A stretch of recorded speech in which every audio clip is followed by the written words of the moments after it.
mbokk yi ginnaaw ga ñu sant yàlla subhaanahu wa taala julli ci yonent bi alayhi salaatu wassalaam ñu ngi leen di nuyu di leen ziyaar tey na téere bu ñu indi mooy al juraatu saafiyatu wa nafxatul kaafiyatu ki ko bind mooy Cheikh Sidil Muxtaar al Kunti mi nga xam ni moo faatu ci 1811 comme nuñ ko waxee woon ca njëlbeen ba téere bi nag moom def ci fexe dajale njàngale yoonu suufiyanke yi fexe na ba layal ko it ci sunna ak alquranul karim ci layin boo xamante ne dina mën a gàjji doomu aadama bi xanaa dina mën a gindi doomu aadama bi moom na ci tàmbale baay bi wax na ni alhamdulillahi alladi jaala quluba awliyaa maadanan lil musaafaat ana bu naaw ba mu sant yàlla subhaanahu wa taala mi nga xam ni moom moo def xolu waliyeem ñu doon génne waayum yu sell yi nekki markaz lil mukashafaat nekk centre wuññeekaay yi wa yanbuan lil ulumi zahirati wal xaqaiqi xafiyati wala xafiyaati waaw ndax balluwaayum xam-xamu zahir xam-xam bu feeñ ak it xam-xamu xaqiqa bi nga xam ni dafa nëbb mu teg ci na wasalaatu wasalaamu ala man jaa mukammilan wa jaamian li jamii risalaati di julli di sëlmal ci ki nga xam ni dafa ñëw mottali wala matal dajale it lépp loo xamante ne yonent yi indi woon nañ ko ci ay rasaayil mu nekk koo xamante ne it moo xettali doomu aadama yi ci alkande ak sànkunte fa jaana bil barahini al waadixaati wal ayaati al bayinaati sayidna muhammadin sallallahu alayhi wa sallam mu ñëw indi na ay lay yu wér yu leer ndaañ ay sukkandikaay ak i aaye kaawteef yoo xamante ne yu leer naññ la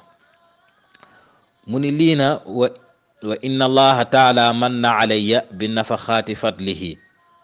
wa waffaqa li taalifi hada al kitaab mu ni yàlla subhaanahu wa taala jagleel na ko moo ko may maanaam yàlla subhaanahu wa taala moo ko xéewalee ba may ko ci ngëneelam mu mën a bind li nga xamante ne moom mooy téere bi nga xam ni binduñu lu mel ni moom loolu na nee na du jubluwaayam te it du doole ci moom waaye mbaaxum yàlla la yàlla sotti ko leer ba mu def ko ci na mu waree nii na doo ci fekk baat boo xamante ne dañu naan cum wala baat boo xamante ne tegginewulu la wala baat boo xam ni kersewuloon doo ci fekk it benn maana tamit lu dul dafa am njëriñ nee na loolu moo tax mu tuddee ko al juraatu saafiyatu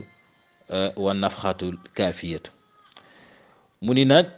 téere bi daf ci dajale tamit li nga xamante ne maanaam dañ ko tabaxee li nga xam ne mooy sunna ak alquranul karim ak qisas ambiya ak awliya yi mu saytu ko na mu waree fexe ko yombal na ba jege déggin bi ki koy jàng ngir mu mën koo comprendre mu sukkandiku ci loolu ba léegi ay téere lu ci mel ni sixaaxu sitta lu ci mel ni kitaabu targhib wa tarhib lu ci mel ni amalul yawm wa leyl ak kitaabu rawda bu imaamu nawawi ak lu bari loo xam ne moom moqaloon na ko ci lu jiitu jëlee ko ci téere sëriñ si ku ci mel ni samarqand yi ak ku ci lu ci mel ni xuutul xulub bu ibnul arabi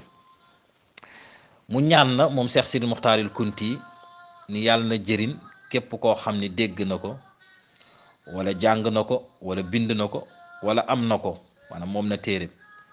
wala képp koo xamante ne def na ci effort pour téere bi mën a jot nit ñu mën see jot ñaanal na kooku yàlla pour yàlla na ko ci yàlla jëriñ téere bi nag moom ci ay buntu la ko tënkee lu ci mel ni 47 buntu mu ngi ci biir téere bi jàngale na ci li nga xamante ne moom mooy xalwa jàngale na ci nan la ñuy tabaxee bakkan jàngale ci ni lan mooy njëriñu zikar ci ki saalik bi jàngale ci ne ni murid bi tamit maanaam ki nga xam dafa sóobu ci yoon bi lépp lu muy sóobu balaa mu cee dugg naka peese ci alxuraan ak sunna ak jëfu mag ñu njëkk yi tëjee ko na ci ay alxuraan ak ci ngëneelu quraanul karim. bunt bu njëkk bi na mu ngi ci jàngale lan mooy sunnay xalwa ak yonent yi nan lañ ko doon defee, ñeleen donn tamit ci wali yi nan lañ doon defee xalwa muy wéetal yàlla. ci bunt bi njëkk mu ngi ci wax ni i'lam ayyuhal axul saalik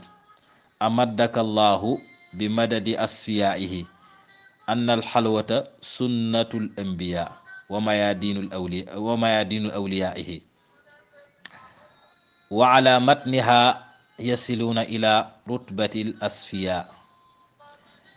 na nga xam ni yow mbokk bi nga xam ni yaay sóobu yal na la yàlla tàggat, yal na la yàlla defal ay may comme ni nga xam ni moom la maye ay tànneefam.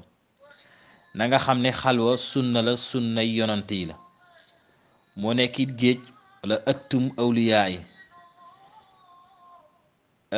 ci loolu na ci xalwa na ci la ñuy yeggee ca martaba tànneef yi. xamale na ci ni na nga xam ni ki njëkk a def xalwa mooy aadama alayhi salaam ci place bu ñuy wax Sarandiib ci place bu ñuy wax Sarandiib ne aadama fa la defee woon xalwa ci weerum koor. def na xalwa ba mu génn mook xawaa lañu lekkoon ci àjjana di garab ga ba yàlla génn leen, moom bosam soppeeku nekk meniyu, bosu xawaa daal di nekk li nga xam ne moom mooy règle. yàlla digal leen pour ñu sangu set ci diiran bi nga xam ngir garab gi lañu lekkoon ca la mu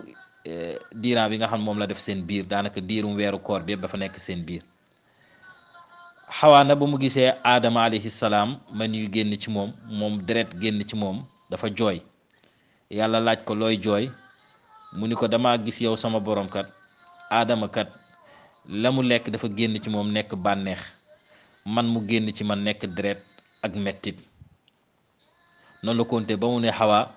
xanaa nangoo sa dund yaag say doom yu jigéen ma jël ko teg ko ci loosum góor ñi ñu daal leen koy yaral. nee na mu daal di nangu, mu daal di koy digal, mu daal di woor li nga xam ne mooy zilhijja, daal di si sant yàlla subhanahu wa taala ci nangu bi nga xam ne nangul na leen ko seen tuub. daal di digal aadama alayhi salaam mu daal di tabax li nga xamante ne moom mooy kaaba ga. dégg nga loolu la wax ci bunt bu njëkk bi, continuer ci yaatal ci bare bari yeneen bunt yi noonu la demee ci téere bi. kon bii mooy juraatul saafiyatu wa nafxatul kaafiya bu Cheikh Sidi Muxtaar al Kunti. yàlla nañ yàlla tas seen barke. wasalaamu aleykum wa rahmatullahi wa barakaatu.